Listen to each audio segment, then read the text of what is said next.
भारत गौरव आचार्य श्री पुलक सागर जी गुरुदेव के प्रवचन और लेटेस्ट धार्मिक भजन व कार्यक्रम निशुल्क देखने व सुनने के लिए हमारे YouTube चैनल जीन शरणम मीडिया को आज ही सब्सक्राइब करें और सबसे पहले देखने के लिए बेल आइकन पर क्लिक जरूर करें। आपाद कंठ लीन है शांत भगवान। अब उनके पास इतनी फुर्सत है कि तुम्हारी पुकार सुने। बोलो है इतना टाइम किसमें बिजी है? सिद्ध भगवान काय में व्यस्त है? अपने सुख में व्यस्त है। वो उन्हें नहीं पड़ी तुम लोग आओ, कुछ मतलब नहीं होता।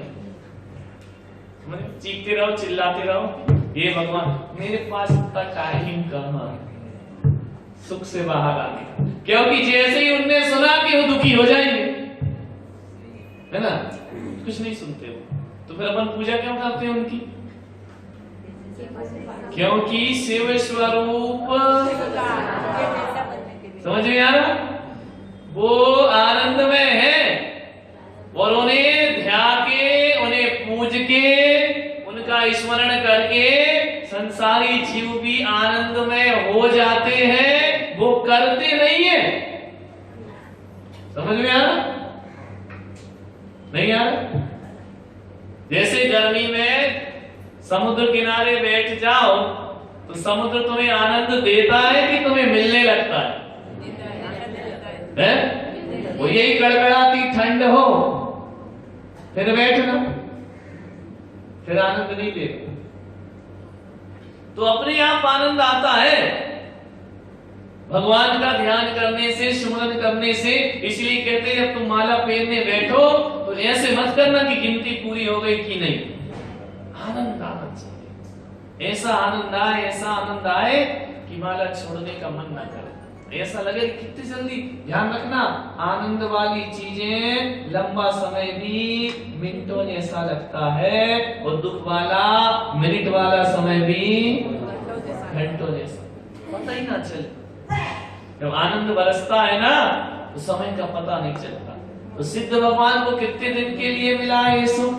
रही है अनंतानंत काल, यथा तथा शिव परिणय। कोई लिमिट नहीं है, वो तो अनंत काल। अब खत्म उनका सब जन्म मरण, कभी उनके जीवन में अब दुख प्रवेश नहीं करेगा। ना वो किसी के करता है, ना वो किसी के हरता है, ना तुम्हारी पूजा से उन्हें मतलब, ना निंदा से मतलब, लेकिन करने वाला स्वयं आनंदित हो जाता है उनकी भक्ति पूजा कर। क्यों? क्योंकि लिखा है शिव स्वरूप सिद्ध भगवान आनंद स्वरूप है और दूसरों को भी आनंद देते नहीं है, मिल जाता है ना? नहीं यार, गुलाब जामुन तो खुद मीठा है ही, लेकिन जो जीभ से छू लेता है उसे भी मीठा कर दे, है ना? इत्र तो सुगंधित है ही, लेकिन जो टच कर लेता है उसके हाथों को भी क्या कर देता है? ये सब क्यों कर देता है? ये उसका स्वभाव है ना? ये सिद्धों का स्वभाव है कि उनकी शरण में जो जाता है, उनका स्मरण करता है, वो सुखी महसूस करने लगता है ना? आ रहा कि नहीं आ रहा समझ?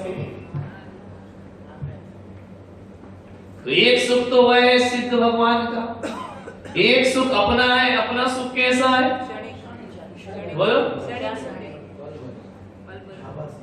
अपन सुख से दुखी नहीं है,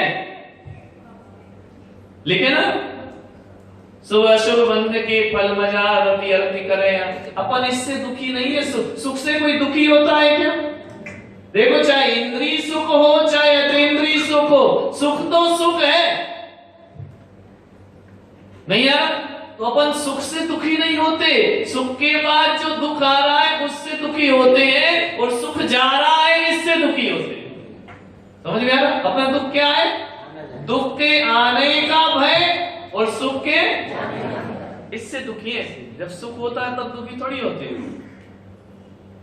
है ना? जब आपका माइंड मूड सही है ना कि मैं सुखी हूं, तो उस समय आप दुखी होते हैं क्या? इंद्रियों के सुख में भी उस समय आप दुखी होते हैं क्या? नहीं होते। गुलाब जामुन खाते समय दुखी होते हैं क्या? नहीं होते।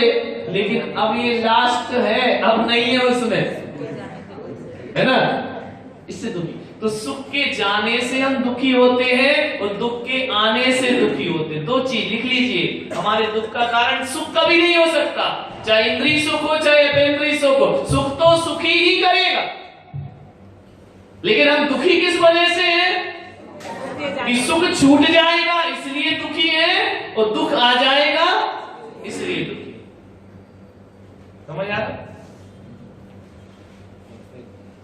सुख से तो कोई दुखी हो ही नहीं सकता। हो सकता है? सुख तो काय का कारण है, सुख का ही कारण है, और दुख काय का कारण है, दुख का कारण है। तो हमें क्या चीज का दुख ज्यादा होता है?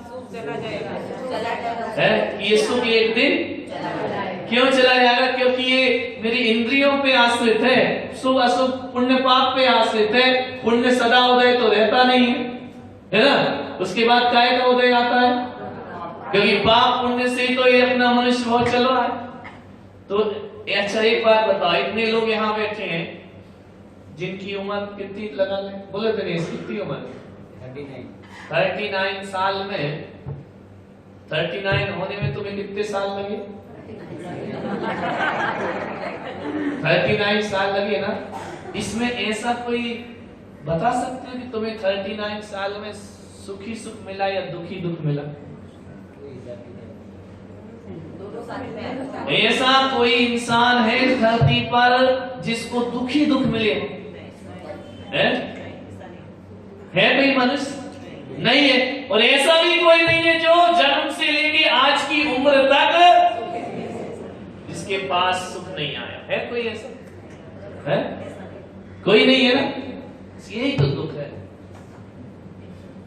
ना, कि भाई स्थायी नहीं है। क्या नहीं है? संसार का दुख क्या है? संसार का सुख क्या है? अस्थायी है ना, स्थिर नहीं है। तो मोक्ष काय के लिए चाहिए अपने को? ये जो सुख मिल रहा है इसको स्थिर करना है। संसार का सुख स्थिर क्यों नहीं है? क्योंकि इंद्रियों से सुख मिलता है। इंद्रियां स्थिर है क्या? बोलो, इनकी दशा क्या है? बोलो, बचपन की इंद्रिय अलग है, जवानी की अलग है, बुढ़ापे के। जब इंद्रियां ही स्थिर नहीं है तो इससे मिलने वाला सुख स्थिर कैसे होगा?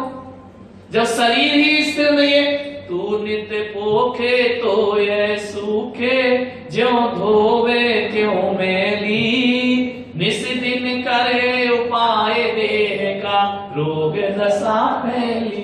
तू रोज इसकी पोषण करता है, ये क्या करती है?